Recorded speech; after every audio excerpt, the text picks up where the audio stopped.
Intertekstual adalah sebuah pendekatan untuk memahami sebuah teks sebagai sisipan dari teks-teks lain.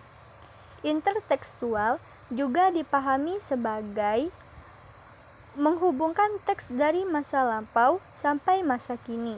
Menurut Rahman, pada tahun 2012 mendefinisikan metode intertekstual sebagai teknik mengolah dua kajian yang dilandasi pada asumsi adanya keterpengaruhan. Dasar asumsinya bahwa tidak ada sebuah karya sastra yang benar-benar original tanpa pengaruh dari karya-karya lainnya. Setiap karya sastra pasti memiliki hubungan dengan karya sastra yang lainnya. Hubungan dua karya sastra itu biasanya dikaji dalam sastra perbandingan. Kajian-kajian itu antara lain genre, tema, bentuk, aliran, ideologi, dan lain-lainnya. Membandingkan novel film layangan putus menggunakan teori intertekstual. Perubahan dengan pengurangan. Pengurangan latar.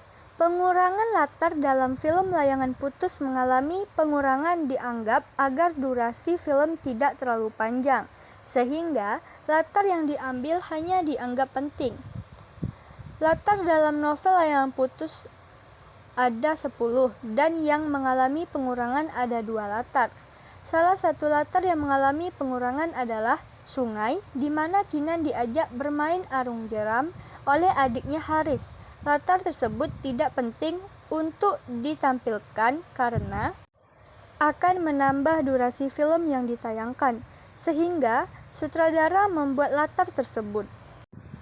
Pengurangan tokoh dan penokohan. Dalam film layangan putus, tokoh yang ada memiliki perbedaan dengan novel. Beberapa tokoh yang mengalami kekurangan diantaranya yaitu Amir, Arya, Abi, Alman, Dimas, Dita, dan Ustadz Riki. Dalam film, tokoh-tokoh tersebut tidak ditampilkan sutradara, hanya menceritakan bahwa Kinan memiliki satu anak perempuan. Pengurangan ini tidak mempengaruhi jalannya cerita yang dibuat. Sutradara sengaja mempengaruhi tokoh agar durasi yang didapat tidak terlalu panjang. Selanjutnya, perubahan berupa penambahan. Perubahan berupa penambahan tokoh dan penokohan.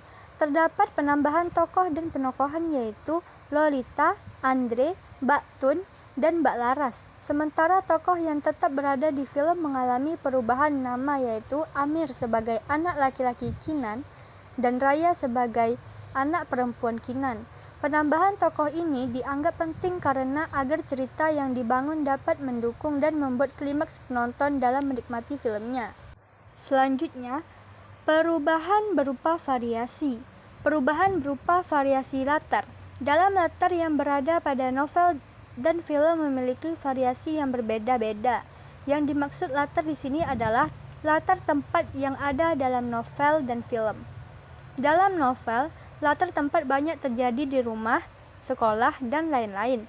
Sedangkan dalam film, terlalu banyak di sekitar rumah saja. Dalam novel ini, diceritakan saat Kinan menjemput anaknya di sebuah apartemen mewah di mana tempat tersebut adalah tempat Lydia tinggal.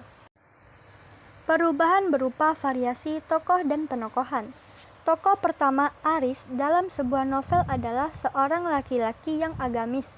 Namun, dalam sebuah film, tokoh Aris adalah sosok laki-laki yang pandai bersandiwara dan berbohong. Yang kedua yaitu Kinan. Dalam film, Kinan adalah seorang dokter umum. Namun, dalam sebuah novel, Kinan adalah seorang dokter hewan. Dan yang terakhir yaitu Amir. Tokoh Amir dalam cerita di novel adalah sosok anak laki-laki Kinan dan Aris.